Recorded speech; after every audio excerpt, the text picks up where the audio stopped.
Olá pessoal, tudo bem? O canal Inteligente está no ar. O vídeo de hoje é sobre conotação e denotação. Eu vou tentar ser bem rapidinha, vai ter resolução de questão só para avisar. Muita gente confunde e, como quem assistiu o vídeo anterior sabe, é um dos assuntos que estão sempre sendo abordados nas provas do Enem, o sentido conotativo e denotativo do texto, tá? Ou partindo do sentido conotativo, um sentido mais figurado. Então eu resolvi trazer para tentar explicar para vocês de uma forma bem simples a diferença de conotação e denotação. O sentido denotativo da palavra, a gente está falando de significado, tá? Eu tenho uma palavra e ela tem um significado. Quando é o significado do dicionário, o significado real da palavra, literal, a gente chama de literal, é sentido denotativo. D de denotativo, D de dicionário. Os professores sempre explicam assim. E o sentido conotativo é o sentido figurado, é o outro significado. Dependendo do contexto, dependendo do que eu quero dizer, a palavra pode mudar o sentido, pode mudar o significado dependendo do contexto. Então, denotativo, sentido do dicionário, e conotativo, sentido figurado, o outro sentido da palavra. E aqui entram no conotativo as figuras de linguagem, tá? Eu vou começar esse vídeo com a análise da tirinha do H. Eu gosto de falar H, mas a gente fala H. Vamos lá. Qual o sentido da vida? Pode perceber que ele filosofa. E aí ele pergunta, né? Qual o sentido da vida? Por que eu estou aqui? As perguntas são metafóricas. Se você perceber, ele filosofa. Tem um outro sentido ali. Ele não está falando sentido da vida direita, esquerda, leste, oeste, norte, sul. Não é esse tipo de sentido. E quando ele pergunta por que eu estou aqui, não é literalmente o local onde ele está. Mas o que eu estou fazendo aqui nessa vida? Qual é a minha missão aqui? Ele está filosofando. E amigo dele, no terceiro quadrinho, é super direto, é super objetivo, ou seja, ele é denotativo na resposta. Veja só, você está aqui porque o dono do bar deixa você pendurar a conta até o fim do mês? Porque ele estava lá filosofando, o amigo falou, você não está aqui por causa disso, não? Pode perceber que a resposta, ele estava filosofando no sentido conotativo, dando outros sentidos às palavras e à mensagem, e o amigo dele foi lá e batata, foi direto, foi mais denotativo na frase que ele falou. Então, a ideia de conotativo e denotativo é isso. As primeiras frases do H vêm com essa ideia. Ele está filosofando, as frases são metafóricas, tem outro significado.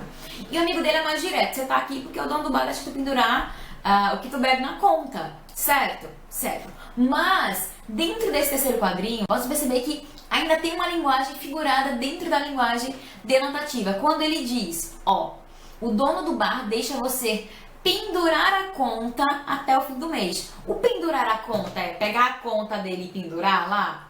Não, tá no sentido de você postergar, né? Pagar depois. Então pode perceber que mesmo dentro da resposta direta, objetiva e denotativa, existe uma linguagem figurada, um trechozinho, mas isso não faz a resposta ser figurada. Mas o termozinho pendurar a conta tem outro significado, não é literalmente, né? Não é denotativamente você ir lá e pendurar a conta no varal, não.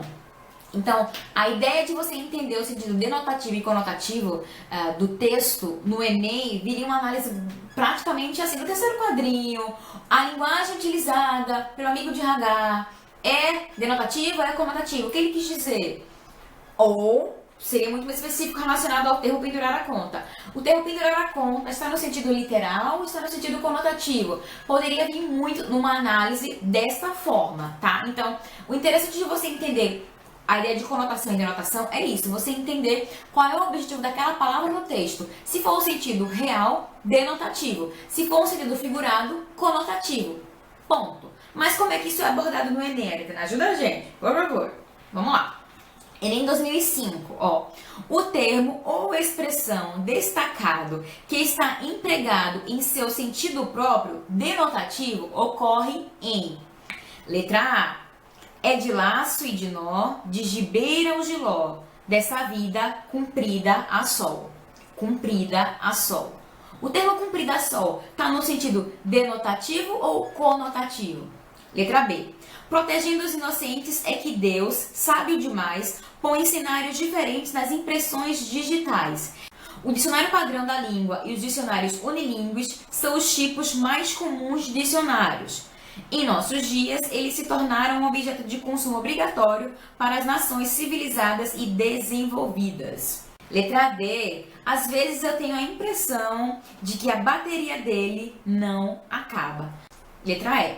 O humorismo é a arte de fazer cócegas no raciocínio dos outros. Há duas espécies de humorismo, o trágico e o cômico. O trágico é o que não consegue fazer rir. O cômico é o que é verdadeiramente trágico para se fazer. E aí, lembra da pergunta? O termo ou expressão destacado que está empregado em seu sentido próprio. Se você perceber, quando ele diz cumprida a sol, dessa vida cumprida a sol, ele não está dizendo literalmente uma vida que está sendo cumprida embaixo do sol, certo? Então, sentido conotativo. A letra B, quando ele diz põe cenários diferentes, desenhos diferentes. Então a palavra cenários aí está com outro significado, conotativo. Quando ele diz o dicionário padrão da língua, dicionário aí é dicionário, até porque ele está falando da questão, ó, e os dicionários unilíngues são dois tipos de dicionários diferentes, mas são dicionários de fato, sentido denotativo. Resposta certa, letra C. Mas vamos para a letra D. Ela fala o quê? De que a bateria dele não acaba. O menino tem bateria? Não, sentido conotativo. E a letra E, fazer cócegas no raciocínio. Você consegue fazer cócegas em algo que não existe? Quer dizer, não fisicamente. Então, ok? Eu espero que tenha sido claro para vocês. Qualquer dúvidas e questionamentos, deixem aqui nos comentários. E se você gostou desse vídeo, dá um like, se inscreve aqui no canal, compartilhe com seus amigos e se tiver sugestões de vídeos, deixa aqui nos comentários. Beijos, até o próximo vídeo.